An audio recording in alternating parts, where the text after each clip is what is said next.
Welcome to Module 10 of the Focus Assist Talent Training, where we're going to talk about creating a new job order. I do want to go and introduce this by talking about the different ways job orders can be created. Now, an employer can do this as self-service, and if they do it, they log into their Focus Talent account, and they would go ahead and post the job themselves. If there was any EEO inappropriate language, or potentially inappropriate language, it would send that job to the approval queue, and then the staff in the field would work those. They usually do them within 1 to 2 business days, and then once they're approved, they get posted. If there's no language flagged in the post, it just goes straight to active. Now, if an employer is working directly with the staff, they may have gone in and created the business brand new. At the end of that process, it'll actually ask you if you want to post the job right away. So you can go in and post the job if you have it available. Let's say the employer didn't have the information available, but you went ahead and created the account, or they already had an account in the system. Once you find their business, either here or down here, you can actually go into their talent account and post the job, or you can go to the section called Create a Job Posting, locate your hiring manager, either by first, last name, or email. If you pull up the business name, it may actually have multiple results. Hold on just a second here. Oh, here we go. All right, so if there's multiple results, I would have to select the correct one and then click Create Job Order.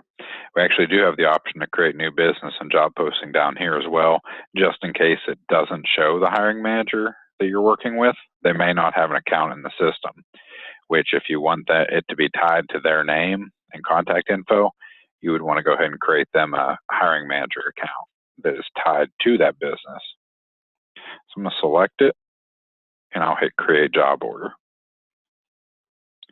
Now, one thing to note, as a staff, if I'm posting this job in Assist, or if I go into their account and post the job, it will bypass the approval queue.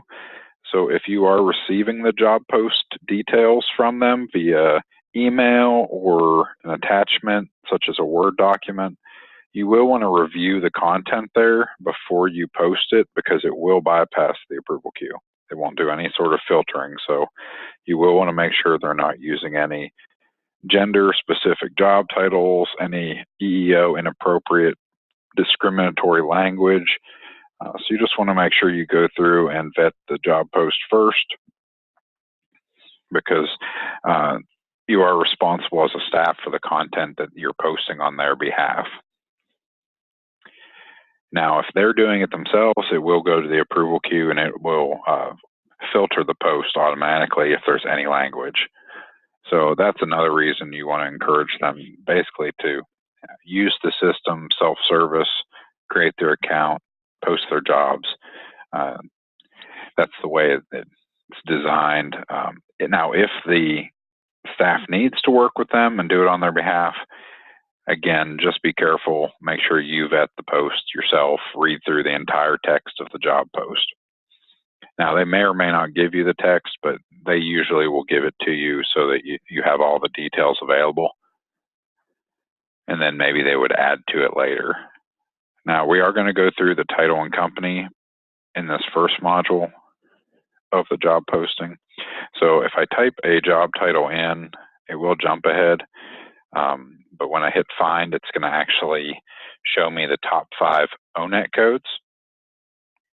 If I select those and hit find, once I select it, it will open up company information and company description. If I find there isn't one here that matches, I can also use the occupation tree.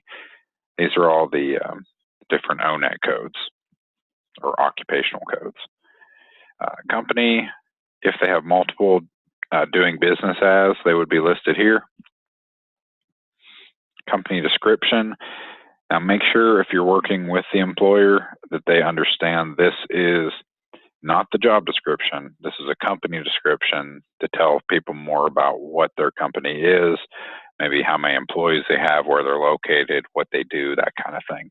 It's not the job specific to that job duties. Those will be in the next section. You can add a new description here if you choose, or you can choose not to have a company description at all. Make sure they're aware that if they do put a company description in there that has the name of the company listed in it, that would be visible to any job seeker, so they shouldn't expect any sort of confidentiality at that point if they post a company description. If they simply post a job description and not a company description, then they would remain confidential until someone is referred to them, at which point the company name is displayed to them and they know who they need to apply to.